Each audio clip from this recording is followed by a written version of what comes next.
सद्दाम हुसैन की मौत के बाद Final moments with Ladies and gentlemen, we got him. दुनिया में सिर्फ एक ही लीडर ऐसा था जिसने सद्दाम हुसैन के लिए आवाज उठाई, जिसका नाम था Muammar कद्दाफी। Mad dog of the Middle East.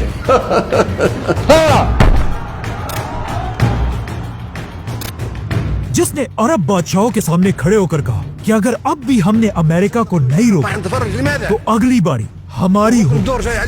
जिस पर सारे अरब बादशाह उस पर हंस रहे थे, लेकिन कद्दाफी की ये बात बिल्कुल सही थी, क्योंकि सद्दाम हुसैन को मारने के बाद अमेरिका का next target Muammar Gaddafi. announced the death of Muammar Gaddafi. लेकिन आखिर कद्दाफी में इतनी हिम्मत आई कहां से? कद्दाफी के मुल्क लीबिया को आज से 1400 साल पहले हजरत उमर की खिलाफत में मुसलमानों की फौज ने फतह किया था। और हजरत उमर ने लीबिया को ऐसा फतह किया था कि अगले 1300 साल तक कोई भी मुसलमानों से लीबिया नहीं छीन सका। लेकिन आखिर उस्मानिया खिलाफत के आखिरी सालों में इटली ने मुसलमानों से लीबिया छीन लिया, जिसके बाद लीबिया के मुसलमानों और इटालियंस के दरमियान आजादी की जंग कई सालों तक चलती रही, जिसमें लीबिया के मुसलमानों के लीडर का नाम था उमर मुख्तार। जिसके बाद उमर मुख्तार को तो फांसी दे दी। Omar Mukhtar is dead by hanging. लेकिन इसी उमर मुख्तार के फौज में एक बहुत ही गरीब सिपाही था। जैसे ही वर्ल्ड वॉर 2 शुरू हुआ, इस गरीब सिपाही के झोंपड़ी में एक बच्चा पैदा हुआ, जिसका नाम रखा गया मुअम्मर कद्दाफी। कद्दाफी का बाप उसे बचपन से उमर मुख्तार की बहादुरी की कहानियां सुनाया करता था, जिससे कद्दाफी को अपनी जिंदगी का मकसद मिला। और जब कद्दाफी की एज सिर्फ 9 साल थी, लीबिया को उसकी आजादी मिली। लेकिन ये आजादी सिर्फ नाम की आजादी थी। दुनिया के सुपर पावर्स ने मिलकर लीबिया में अपना पपेट बादशाह बिठाया था। आजादी मिलने के बाद भी लीबिया दुनिया के सबसे गरीब और बैकवर्ड इलाकों में था। लेकिन बहुत जल्द ये सब बदलने वाला था, क्योंकि लीबिया में दुनिया की सबसे बड़ी ऑयल की डिस्कवरी हुई। अचानक लिबियंस दुनिया के सबसे गरीब लोगों से दुनिया के सबसे अमीर लोग बनने लगे। एक आम लिबियन जो अब तक सिर्फ $30 कमाता था, कुछ ही सालों में $2000 कमाने लगा। लेकिन एक पपेट बादशाह होने की वजह से उसने लीबिया के सारे तेल का कंट्रोल अंग्रेजों के हवाले किया था, जिससे लीबिया की आवाम अपने बादशाह से नफरत करने लगी थी। इसीलिए लीबिया की आवाम अपने बादशाह के खिलाफ बगावत करने लगी, जिनमें एक यंग ऑफिसर कद्दाफी भी शामिल था। लेकिन इस छोटी मोटी बगावत से लीबिया के बादशाह को कोई फर्क नहीं पड़ा। लीबिया के बादशाह को असल धचका तब मिला जब एक बार फिर इजराइल और अरबों की जंग शुरू हुई, जिसमें ऑलमोस्ट सारे अरब मिलकर इजराइल के खिलाफ लड़ रहे थे। लेकिन सिर्फ लीबिया का बादशाह एक पपेट होने की वजह से बिल्कुल खामोशी से छुप कर बैठा था, जिसके बाद सिर्फ 6 दिनों में बड़े बड़े अरब कंट्रीज इजराइल से बेशर्मी से हार गए, जिसे देखकर लीबिया की आवाम इस सब का ब्लेम सीधा अपने बादशाह पर डालने लगी। और बादशाह के खिलाफ बगावत इतनी बढ़ गई कि आखिर वो लीबिया को छोड़कर फरार हो गया। और यहाँ से लीबिया में एक खतरनाक रेस शुरू हुई कि कौन लीबिया का तख्त संभालेगा। एंड ऑफ कोर्स पूरी दुनिया लीबिया के आर्मी चीफ की तरफ देख रही थी। और बिल्कुल ऐसा ही हुआ। लीबिया की आर्मी ने बादशाह के खिलाफ बगावत कर दी। आर्मी ने लीबिया के सारे एयरपोर्ट्स, रेडियो स्टेशन, हर चीज पर सिर्फ 2 घंटों के अंदर अंदर कब्जा कर लिया। और अब सब इंतजार कर रहे थे कि कब आर्मी चीफ आकर लीबिया के कौम से खिताब करेंगे। जैसे ही रेडियो पर स्पीच शुरू हुई, लोग ये देखकर हैरान रहकर कि ये तो आर्मी चीफ है ही नहीं, बल्कि आर्मी चीफ को तो इस सबसे पहले ही गिरफ्तार कर लिया गया था। असल में ये सारी बगावत सिर्फ 27 साल के लड़के कैप्टन कद्दाफी ने अपने कुछ फौजी दोस्तों के साथ मिलकर की थी। इस तरह कद्दाफी एक ही दिन में फौज के एक आम से कैप्टन से सिर्फ 27 साल की एज में पूरी फौज का आर्मी चीफ बना। कद्दाफी ने अपनी पहली स्पीच में मार्शल लॉ का ऐलान सारे मुल्क में मार्शल लॉ नाफिज कर दिया गया है। सॉरी, ये वाला मार्शल लॉ नहीं, ये वाला। मेरे अजीज हमवतनों, मुल्क में मार्शल लॉ नाफिज कर दिया गया है।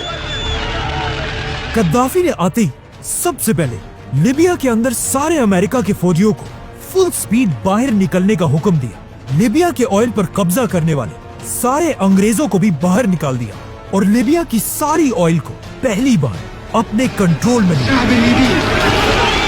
नाउ जैसे ही गद्दाफी लिबिया का लीडर बना, उसके कुछ ही अरसे बाद एक बार फिर पाकिस्तान और इंडिया की जंग शुरू हुई।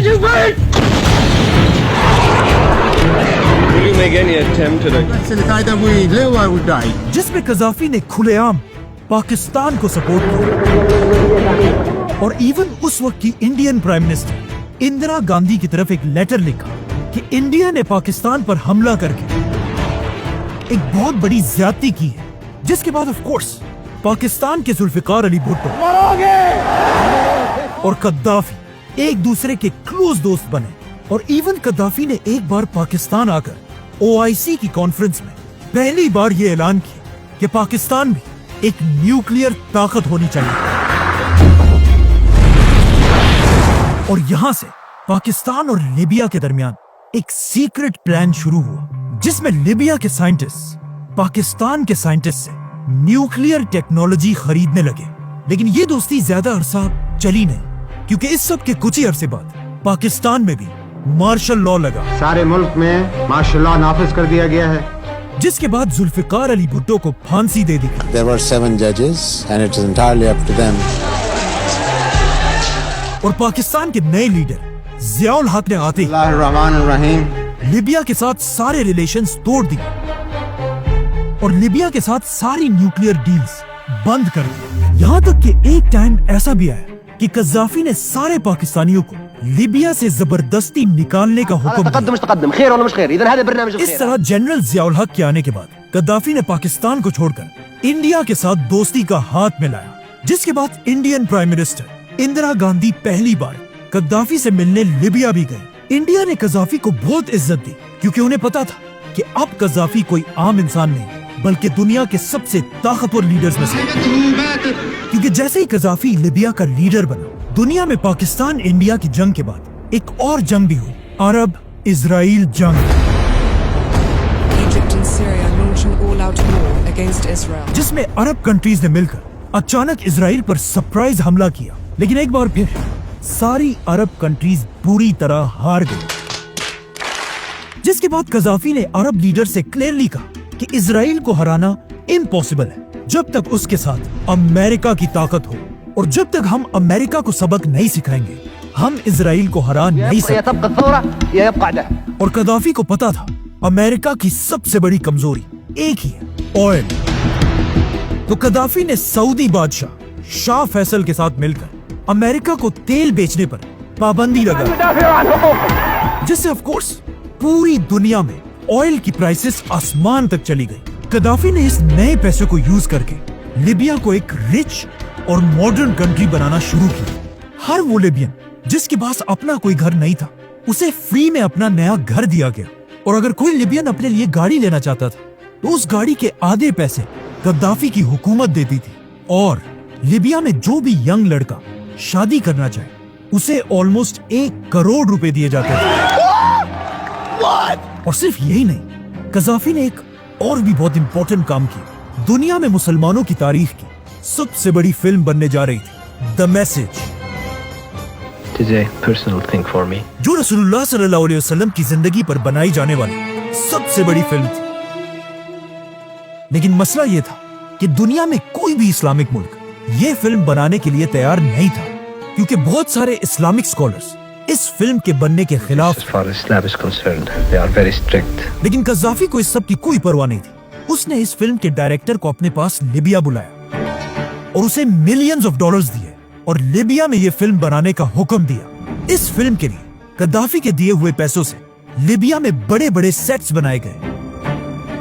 और जब इस फिल्म में जंगे बदर और जंगे ओहद शूट करने का टाइम आया, तो इस फिल्म के डायरेक्टर को जंग के सीन्स शूट करने के लिए बहुत सारे लोगों की जरूरत थी, जिसके लिए गद्दाफी ने अपने ही फौज के लोग भेजकर ये फिल्म कंप्लीट करा। इस सब से गद्दाफी अरब और मुसलमान दुनिया में एक बहुत बड़ा लीडर बन चुका था। लेकिन अब भी अरब दुनिया में एक लीडर ऐसा था जो गद्दाफी से भी बड़ा था, सऊदी अरब का शाह फैसल। लेकिन जैसे ही शाह फैसल को शहीद कर दिया गया, कज़ाफी अरब दुनिया का सबसे पॉपुलर लीडर बना। जिसके बाद कज़ाफी ने अपनी फेमस ग्रीन बुक लिखी और दुनिया में अरबों के लिए एक नए निजाम का ऐलान किया, जो ज्यादा चली तो नहीं, लेकिन कज़ाफी इस सब से अपने आप को वाकई अरब दुनिया का सबसे बड़ा लीडर मानने लगा। लेकिन यहां से कद्दाफी को चैलेंज करने के लिए दुनिया में एक नया लीडर आया, सद्दाम हुसैन। सद्दाम हुसैन ने प्रेसिडेंट बनते ही अमेरिका और अरब लीडर्स के कहने पर अपने बिल्कुल पास ही एक मुल्क ईरान के खुमैनी पर हमला कर दिया।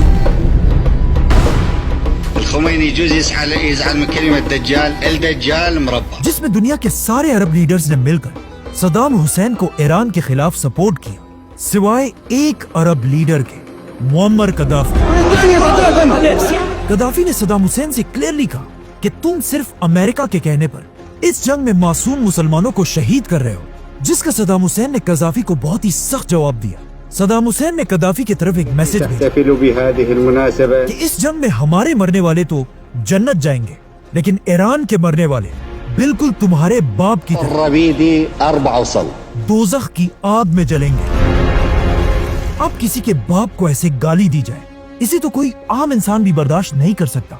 और फिर कद्दाफी तो कद्दाफी था। कद्दाफी लिबिया से ईरान की मदद के लिए गन्स और डॉलर्स बेचने लगे, जिसके बाद ईरान कद्दाफी की मदद से सद्दाम हुसैन से ये जंग जीतने लगा। ये देखकर सद्दाम हुसैन के उस जमाने में दोस्त अमेरिका उसे बचाने के लिए इस जंग में कूदा। अमेरिका ने ईरान को डराने के लिए अपने बड़े बड़े जंगी जहाज ईरान के बॉर्डर पर लाकर खड़े कर दिए। यहाँ तक कि अमेरिका ने एक बार ईरान के एक पैसेंजर जहाज को भी अपने मिसाइल से उड़ा दिया और 300 इनोसेंट लोगों को शहीद कर दिया। लेकिन अजीब बात यह है, जैसे ही अमेरिका ने ईरान का जहाज तबाह किया, उसके कुछ ही अरसे बाद इसी जहाज का बदला लेने के लिए अमेरिका का भी एक पैसेंजर प्लेन उड़ा दिया गया। अब इस जहाज के गिरने के बाद जब इसकी इन्वेस्टिगेशन की गई तो पता चला कि इस जहाज को गिराने का मास्टरमाइंड एक Libyan professor Abdel Basit al-Megrahi carried out Mr. Gaddafi's order. जिसके बाद अमेरिका ने इस जहाज का सारा इल्जाम मुअम्मर कद्दाफी पर Mr. डाला, Gaddafi personally ordered the bombing. क्योंकि इस जहाज के गिरने से पहले भी कद्दाफी ने कुछ ऐसी हरकतें की थी। लंदन में एक बार लिबिया की एम्बेसी के सामने कुछ लोगों ने कद्दाफी के खिलाफ प्रोटेस्ट किया, जिसे देखकर एम्बेसी के अंदर से कद्दाफी के लोगों ने लंदन में लोगों पर फायरिंग करना शुरू किया, जिसमें एक ब्रिटिश पुलिस ऑफिसर भी मारी गई। PC Yvonne Fletcher went down, dying. और आखिर जर्मनी में अमेरिकन आर्मी पर बम हमले के बाद Bomb killed an American soldier and injured hundreds. America ने कद्दाफी को सबक सिखाने का फैसला किया।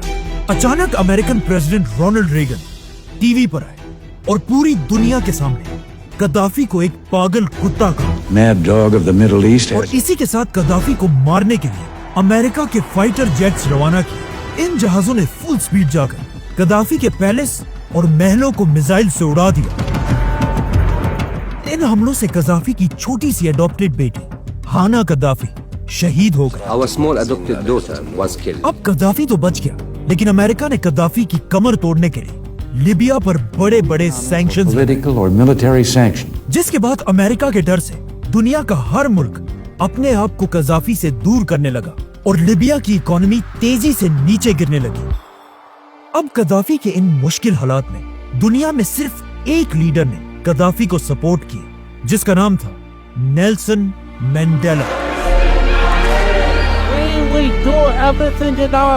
नेल्सन मंडेला ने अपनी स्पीच में क्लियरली कहा कि जब हमारे ऊपर बुरा वक्त था, पूरी दुनिया में सिर्फ कद्दाफी ने हमें सपोर्ट किया। Colonel Gaddafi support our struggle to the hilt. तो अब इस मुश्किल टाइम में हम अपने भाई कद्दाफी का साथ कभी नहीं छोड़ेंगे। कद्दाफी और मंडेला एक दूसरे के इतने करीब थे कि नेल्सन मंडेला ने अपने नवासे का नाम जोंडवा कद्दाफी मंडेला रखा। लेकिन मंडेला के सपोर्ट के बाद भी लिबिया की इकोनॉमी अमेरिका के सैंक्शंस की वजह से तेजी से गिरती रही, लेकिन कद्दाफी को इस सब की कोई परवाह नहीं थी। कद्दाफी को अमेरिका के सैंक्शन से ज्यादा एक और चीज की टेंशन थी। मुअम्मर कदाफी आहिस्ता आहिस्ता बूढ़ा हो रहा था और उसके बुढ़ापे का असर उसके चेहरे पर साफ साफ दिख रहा था। इस मसले को हल करने के लिए कदाफी ने अपनी प्लास्टिक सर्जरी के लिए पूरी दुनिया से डॉक्टर्स अपने घर बुलाए, जिसमें ब्राजील, इटली और इवन पाकिस्तानी डॉक्टर्स भी शामिल थे। इन डॉक्टर्स ने मिलकर सीक्रेटली कदाफी के घर के अंदर ही उसके चेहरे की प्लास्टिक सर्जरी की। लेकिन ये एक बहुत बड़ा ब्लंडर था। कदाफी के साथ बिल्कुल वही हुआ जो माइकल जैक्सन के साथ हुआ था। कदाफी का चेहरा जवान होने के बजाय और भी ज्यादा बिगड़ गया। देखा आपने लापरवाही का नतीजा है। जो एक बहुत ही बड़ा मसला था, क्योंकि कदाफी को सबसे ज्यादा अपने लुक्स और पर्सनैलिटी की परवाह होती थी और अपने आप को बाकी सारे लीडर से डिफरेंट दिखाने के लिए कदाफी बार बार अजीब अजीब हरकतें करता था। जब भी कदाफी किसी दूसरे मुल्क का दौरा करता था, वहां वो किसी होटल या घर में रहने के बजाय खुद अपना टेंट लगाकर उसी में रहता था। कदाफी दुनिया के हर लीडर के साथ इसी टेंट में बैठकर मीटिंग्स करता था। यहाँ तक कि एक दिन कदाफी ने अमेरिका में डोनाल्ड ट्रंप की जमीन पर अपना टेंट लगाया, जहाँ से ट्रंप और अमेरिका के लोगों ने मिलकर बहुत ही बेइज्जती से कदाफी को वहाँ से निकाल दिया। इससे भी अजीब बात ये थी, कदाफी ने अपनी हिफाजत के लिए 400 फीमेल बॉडीगार्ड्स की एक फौज बनाई थी, जिन्हें उनकी ताकत से ज्यादा उनकी खूबसूरती देकर सेलेक्ट किया जाता था। जो भी लड़की कदाफी की इस फौज को ज्वाइन करे, उसे पूरी जिंदगी शादी करने की इजाजत नहीं होती थी। ये लड़कियां कदाफी को डिफेंड करने के लिए हर वक्त उसके पास खड़ी रहती थी और कदाफी का कहना यह था कि मैं इन फीमेल बॉडीगार्ड से दुनिया को अरब औरतों की आजादी दिखाना चाहता हूँ। ये लड़कियां कदाफी के साथ इतनी लॉयल थी कि एक ने तो कदाफी को बचाने के लिए अपनी जान भी कुर्बान की। और ये सब तो कुछ भी नहीं है। इसके बाद कदाफी ने अपनी जिंदगी की सबसे चीप हरकत की। एक दिन कदाफी अपने गार्ड्स के साथ इटली का दौरा करने गए और इटली पहुंचते ही कदाफी ने ऐलान किया कि मैं इटली की आवाम को अपने रिलीजन इस्लाम की दावत देना चाहता हूँ। जिस पर इटालियंस ने कहा ठीक है, हम आपके लिए लोगों को जमा कर देते हैं। लेकिन कदाफी ने कहा नहीं, मैं हर ऐरे गैरे को दावत नहीं देना चाहता। मैं सिर्फ 18 साल से 35 साल की लड़कियों को इस्लाम की दावत देना चाहता हूँ, जिनका कद लंबा हो और रंग बिल्कुल गोरा। कदाफी के ऑर्डर्स के मुताबिक उसके ऑफिसर्स इन लड़कियों को पार्टी की लालच देकर जमा करने लगे और उन्हें बताया गया कि फुल तैयार होकर आना, क्योंकि एक बहुत बड़ी पार्टी होगी। जो लड़कियां कदाफी के रिक्वायरमेंट्स पर पूरा नहीं उतरती थी, उन्हें होटल के गेट से ही वापस कर दिया जाता था। इस तरह कदाफी ने 200 इटालियन लड़कियों को इस्लाम की दावत दी। कदाफी की इस हरकत के बाद पूरे यूरोप में लोग सिर्फ कदाफी का ही नहीं बल्कि इस्लाम का भी मजाक उड़ाने लगे और मुसलमान लीडर्स पर लोग दुनिया में हंसने लगे। कदाफी की इन्हीं चीप और बेशर्म हरकतों को देखकर अमेरिका में कदाफी की लाइफ पर एक बहुत ही फेमस फिल्म बनाई गई, द डिक्टेटर। America.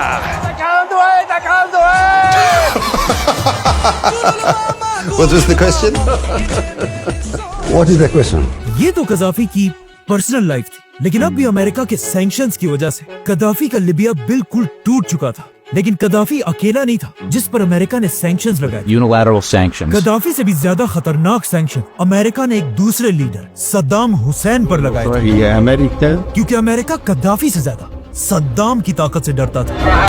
इसीलिए अमेरिका सैंक्शंस के साथ साथ सद्दाम हुसैन पर एटम बॉम्ब के झूठे इल्जाम लगाने लगा, Iraq is reconstituting its nuclear weapons program. जिसके बाद आखिर अमेरिका के प्रेसिडेंट जॉर्ज बुश ने टीवी पर आकर कहा My fellow citizens, कि सद्दाम हुसैन Saddam Hussein और उसके बेटों के पास and his sons सिर्फ 2 दिन का टाइम है कि वो इराक को छोड़कर भाग जाए, must leave Iraq within 48 hours. वरना अमेरिका उन्हें खत्म कर देगा। So will result in military conflict. और जब सद्दाम इराक को छोड़कर नहीं भागा, अमेरिका ने अपनी पूरी ताकत के साथ इराक पर हमला किया। Military operations to disarm Iraq. इस हमले में अमेरिका ने सद्दाम के बेटों, पोतों और पूरे खानदान को मार डाला और काफी अरसे तक ढूंढने के बाद उन्होंने आखिर सद्दाम हुसैन को भी गिरफ्तार कर लिया। जैसे ही अमेरिका ने सद्दाम हुसैन को गिरफ्तार किया, Saddam Hussein and his criminal regime will not return. पूरी दुनिया ने अमेरिका के डर से सद्दाम का साथ छोड़ दिया। लेकिन अब जब कोई भी सद्दाम की मदद के लिए तैयार नहीं था, यहाँ पर सद्दाम का पुराना दुश्मन उसकी मदद के लिए आया, मुअम्मर कद्दाफी। जैसे ही सद्दाम को अदालत के सामने पेश किया गया, कद्दाफी ने अपनी इकलौती बेटी आयशा कद्दाफी को लीबिया से इराक में सद्दाम का केस लड़ने के लिए भेजा। आयशा गद्दाफी ने सद्दाम के लॉयर्स के साथ मिलकर उसे अमेरिका से बचाने की बहुत कोशिश की, लेकिन जब उन्हें पता चला कि अब उनके पास कोई और रास्ता नहीं, सद्दाम को फांसी होकर रहेगी, तो उसने सीधा ये खबर लीबिया में अपने बाप गद्दाफी तक पहुंचाई। लेकिन गद्दाफी ने हार नहीं मानी। गद्दाफी किसी तरह अपने सीक्रेट नेटवर्क्स को यूज करके सद्दाम हुसैन के जेल तक पहुंचा और उसने सद्दाम हुसैन की जेल के बाहर अमेरिकन गार्ड्स को बहुत सारे पैसों की लालच देकर सद्दाम हुसैन को वहां से फरार करने की कोशिश की। लेकिन गद्दाफी के इन सारे प्लान्स का किसी तरह इराक के जजेस को पता चला, जिन्होंने मजबूरन सद्दाम की फांसी को, जो काफी अरसा बाद होनी थी, उसे आगे करके फौरन सद्दाम हुसैन को मौत की सजा सुनाई और सद्दाम हुसैन को मार दिया गया। सद्दाम को मारकर अमेरिका ने इराक को तबाह बर्बाद कर दिया, जिसके बाद कुछ ही सालों में इराक में 1 मिलियन लोग मारे गए, जिसकी वजह से लोग अमेरिका से इतनी नफरत करने लगे कि जब अमेरिका का प्रेसिडेंट बुश पहली बार इराक विजिट करने गया तो वहाँ उसे सबके सामने जूते मारे गए। बाय द वे, जिस बंदे ने ये जूते मारे थे उसे भी उसके बाद गिरफ्तार कर लिया गया और उस पर बड़े बड़े केसेस बनाए गए। लेकिन अगेन, इस बंदे की मदद के लिए भी एक बार फिर गद्दाफी पहुंचा और गद्दाफी की बेटी आयशा गद्दाफी ने इस बंदे को अमेरिका के सदर पर हमले के बाद बचा लिया। अब सद्दाम पर तो अमेरिका ने एटम बम के झूठे बहाने बनाकर हमला किया, लेकिन सद्दाम पर हमले के कुछ ही अरसे बाद एक बहुत ही अजीब वाकया हुआ। दुबई से एक बहुत बड़ी कार्गो शिप लीबिया की तरफ बढ़ रही थी। अमेरिका को किसी तरह खबर मिली कि ये शिप कोई आम शिप नहीं, बल्कि इसमें एटम बम बनाने के 1000 ट्यूब्स पड़े हुए हैं। इसीलिए इस शिप के लीबिया पहुंचने से पहले अमेरिका ने इसे इटली के पोर्ट के करीब रोक लिया और इसके अंदर एटम बम के सारे कंटेनर्स रोक लिए। अब तक अमेरिका एटम बम के सारे इल्जाम सद्दाम हुसैन पर लगा रहा था, लेकिन यहाँ से पहली बार अमेरिका की नजरें लीबिया के गद्दाफी पर पड़ी। गद्दाफी सबसे पहले ही अमेरिका के हाथों सद्दाम की तबाही देख चुका था, इसीलिए गद्दाफी ने अपने आप को बिल्कुल बदल दिया और ऐलान किया कि आज के बाद लीबिया कभी भी एटम बम बनाने की कोशिश नहीं करेगा। लेकिन अमेरिका यहाँ रुका नहीं। अमेरिका इतना गुस्से में था कि अमेरिका के प्रेसिडेंट ने ऐलान किया कि हम सिर्फ लीबिया को नहीं बल्कि इस शिप के सप्लायर्स को भी ढूंढ कर पकड़ेंगे। एंड ऑफ कोर्स, अमेरिका के इतने प्रेशर के बाद गद्दाफी ने वो सारे नाम अमेरिका के सामने रखे जिन्होंने गद्दाफी को एटम बम बनाने में मदद की, जिसमें सबसे टॉप पर नाम एक ही आदमी का था, पाकिस्तानी साइंटिस्ट अब्दुल कदीर खान। ये देखकर अमेरिका ने लीबिया को छोड़कर पाकिस्तान का गला दबाया, मतलब पाकिस्तान पर सख्त सैंक्शंस लगाए, जिसकी वजह से लीबिया के साथ साथ अब पाकिस्तान की इकोनॉमी भी नीचे गिरने लगी। तो अब पाकिस्तान को बचाने के लिए अचानक एक दिन अब्दुल कदीर खान टीवी पर आए और इन सारी चीजों की जिम्मेदारी अपने सर पर ली और पूरी कौम से माफी मांगी। My dear brothers and sisters, I have chosen to appear before you. जिसके बाद पाकिस्तान की हुकूमत ने उन्हें गिरफ्तार कर लिया और अपने घर में बंद कर दिया। गद्दाफी ने बहुत ही चालाकी से पाकिस्तान को कुर्बानी का बकरा बनाकर अपने आप को बचा लिया और सद्दाम की तबाही देखने के बाद अब गद्दाफी बिल्कुल बदल चुका था। गद्दाफी ने अपनी पुरानी सारी बातें भुलाकर पहली बार अमेरिका की तरफ दोस्ती का हाथ बढ़ाया और उन सारे फैमिलीज को पैसे दिए जिनके लोगों को लिबियंस ने जहाज में मारा था। All this debris coming down. ये देखकर अमेरिका ने भी लीबिया से सारे सैंक्शंस हटा दिए और अब सुपर पावर अमेरिका के सामने झुकने की वजह से लीबिया की इकोनॉमी दोबारा ऊपर जाने लगी। जिसके बाद कुछ साल तो गद्दाफी बिल्कुल चुप करके बैठा रहा, लेकिन ऑफ कोर्स गद्दाफी तो गद्दाफी था। अमेरिका के साथ दोस्ती के कुछ ही साल बाद जैसे ही लीबिया की इकोनॉमी दोबारा मजबूत हुई, गद्दाफी एक बार फिर वही पुरानी हरकतें करने लगा। लेकिन अब गद्दाफी अरबों और मुसलमानों से थक चुका था और उसने अपना सारा रुख इन्हें छोड़कर अफ्रीका की तरफ किया और कहा कि आज के बाद the Arab world is dead. और गद्दाफी ने ऐलान किया कि आज के बाद अफ्रीका में कोई भी मुल्क अमेरिका के साथ डॉलर्स में बिजनेस नहीं करेगा, बल्कि अमेरिका को अफ्रीका से कोई भी चीज खरीदने के लिए सिर्फ और सिर्फ गोल्ड देना होगा, जो अमेरिका के डॉलर और इकोनॉमी के लिए सबसे बड़ा धचका था। और गद्दाफी के इस प्लान को अफ्रीका के बड़े बड़े लीडर्स ने खुशी से एक्सेप्ट किया और अफ्रीका के सारे लोकल लीडर्स ने मिलकर गद्दाफी को एक नया टाइटल दिया, अफ्रीका का शहंशाह, द किंग ऑफ किंग्स। और इस नए टाइटल के साथ ही गद्दाफी को अपनी खोई हुई इज्जत दोबारा मिली,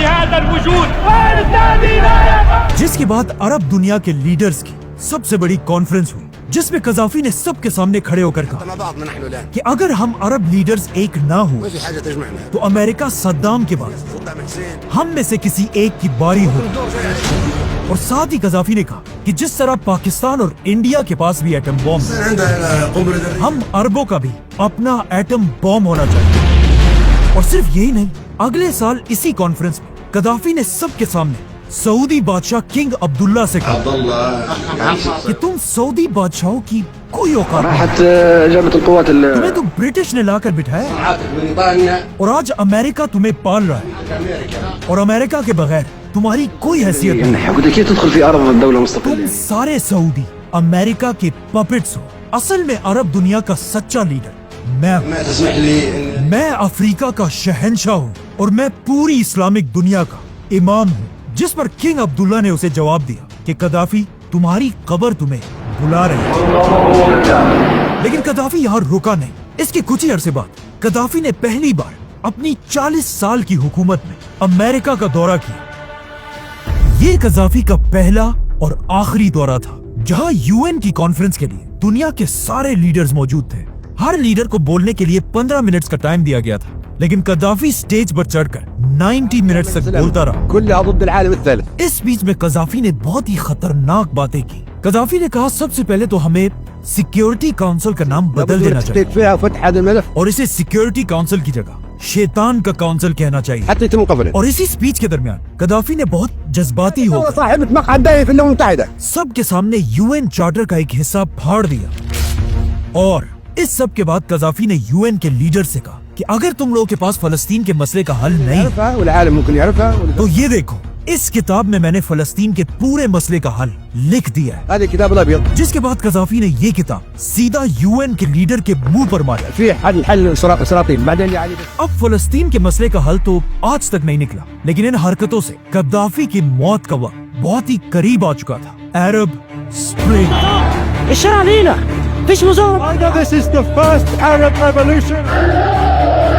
लीबिया के पास ये एक मुल्क ट्यूनीजिया में एक शख्स ने अपनी गुर्बत से तंग आकर अपने आप को गवर्नमेंट बिल्डिंग के सामने आग लगा दी। ये वीडियो फेसबुक की वजह से तेजी से पूरे मुल्क में फैल गई, जिससे ट्यूनीजिया में प्रेसिडेंट के खिलाफ हर जगह प्रोटेस्ट शुरू हुए और कुछ ही अरसे में उन्होंने अपने प्रेसिडेंट को उसके तख्त से हटा दिया। ट्यूनीजिया की आवाम की ये कामयाबी इंटरनेट की वजह से पूरे अरब दुनिया में फैल गई, जिसे देखकर इजिप्ट की आवाम भी उनसे इंस्पायर हुई और अपने प्रेसिडेंट के खिलाफ भी प्रोटेस्ट करने लगे। और इजिप्ट के लोगों ने अपने प्रेसिडेंट को भी 30 साल की हुकूमत के बाद हटा दिया। अब कदाफी के दोनों साइड्स पर अवाम ने अमेरिका के आशीर्वाद से अपने बादशाहों को हटा दिया, जिसके बाद अब बारी कदाफी की थी। अमेरिका आहिस्ता आहिस्ता लिबिया के लोगों को कदाफी के खिलाफ भड़काने लगा, जिससे हर जगह कदाफी के खिलाफ बगावतें होना शुरू हुई। लेकिन जब एक इंटरव्यू में कदाफी से इन बगावतों के बारे में पूछा गया तो कदाफी ने जवाब दिया कि मैं 40 साल से लिबिया का लीडर हूँ, तुम्हें क्या लगता है लोग मेरे खिलाफ बगावत करेंगे? लेकिन असल में ऐसा बिल्कुल भी नहीं था। कदाफी ने इन बगावतों को रोकने के लिए अपनी आर्मी को हजारों लिबियंस को मारने का हुक्म दिया और इन हमलों का कदाफी को बहुत फायदा भी हो रहा था, क्योंकि कदाफी अमेरिका और बागियों से ये जंग जीत रहा था। लेकिन अमेरिका को ये सब मंजूर नहीं था। जैसे ही कदाफी जंग जीतने लगा, अमेरिका बागियों की मदद के लिए इस जंग में कूदा और अपने फाइटर जेट से कदाफी और उसके खानदान पर हमले करने लगा, जिसमें कदाफी तो बच गया, लेकिन उसके 2 बेटे और पोते पोतियां मारे गए। और इस तरह अमेरिका के जहाजों के साए में लिबिया के बागी कदाफी के कैपिटल की तरफ तेजी से बढ़ रहे थे। लेकिन कदाफी अपने बाकी बेटों और बेटी के साथ कैपिटल में मजबूती से खड़ा रहा। लेकिन इन सख्त हालात में भी कदाफी बगैर किसी सिक्योरिटी के अपने कैपिटल में घूमता रहा। बल्कि कदाफी ने अमेरिका के मिसाइल से तबाह होने वाले अपने एक महल में खड़े होकर स्पीच भी की, जिसमें कदाफी ने ऐलान किया कि मैं हर बागी को घर घर, शिबर शिबर, गली गली, दार दार, एक एक करके मारूंगा।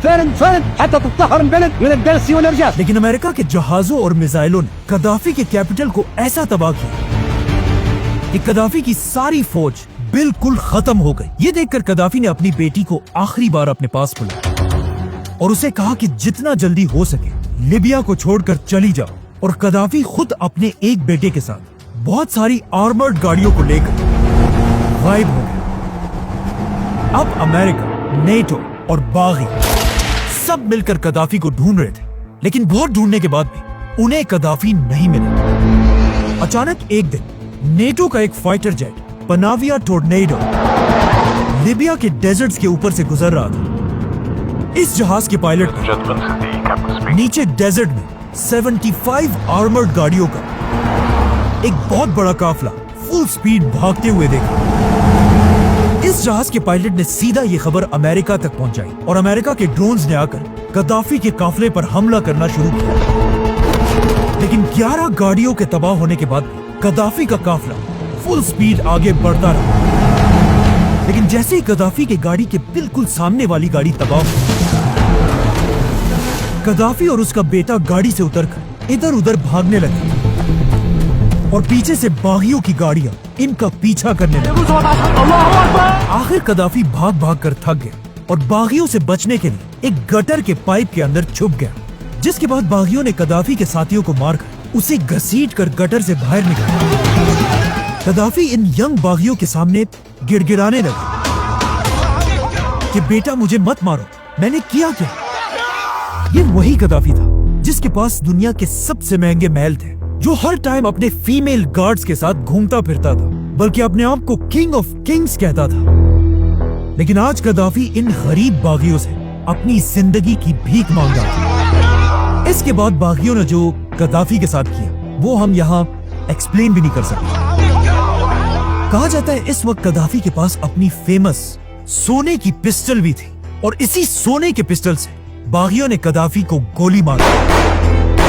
कदाफी की मौत की खबर सबसे पहले अमेरिका पहुंची, जिसके बाद ओबामा ने दुनिया के सामने कदाफी की मौत का ऐलान किया। लेकिन इससे कई साल बाद जब ओबामा से पूछा गया कि आपकी जिंदगी की सबसे बड़ी गलती क्या थी, जिस पर ओबामा ने जवाब दिया कि लिबिया को तबाह करना मेरी सबसे बड़ी गलती थी, क्योंकि कदाफी को मारने के बाद बागियों ने कदाफी और उसके बेटे के जिस्म को लिबिया के बाजार के दरमियान एक बहुत बड़े फ्रिज में रखा ताकि पूरी दुनिया कदाफी की लाश को देख सके। कदाफी को मारना अमेरिका की बहुत बड़ी गलती थी, जिसे आज सब मानते हैं। Libya was a disaster from the standpoint of the way it was handled. क्योंकि कदाफी के मरते लिबिया में एक बहुत बड़ी जंग हुई जिसमें 10 लाख लिबियंस मारे गए। लिबिया की इकोनॉमी बिल्कुल तबाह हो गई। एक आम लिबियन जो कदाफी के दौर में $12,000 कमाता था, अब उसके आधे $6,000 कमाने लगा। और लिबिया जो एक जमाने में दुनिया का सबसे मॉडर्न इलाका था, आज अमेरिका के हमलों की वजह से दुनिया का सबसे खतरनाक इलाका। इस तरह कदाफी की बात बिल्कुल सही साबित हुई, क्योंकि अमेरिका ने सद्दाम के बाद बिल्कुल उसी तरह कद्दाफी को भी मार दिया। We came, we saw, he died. अरब दुनिया में 3 ही ऐसे लीडर्स गुजरे जिन्होंने अमेरिका की आंखों में आंखें डाली थी। एक सद्दाम हुसैन, दूसरा मुअम्मर कद्दाफी और सऊदी बादशाह किंग फैसल। وطن السجن على أرض فلسطين العزيزة. सब्सक्राइब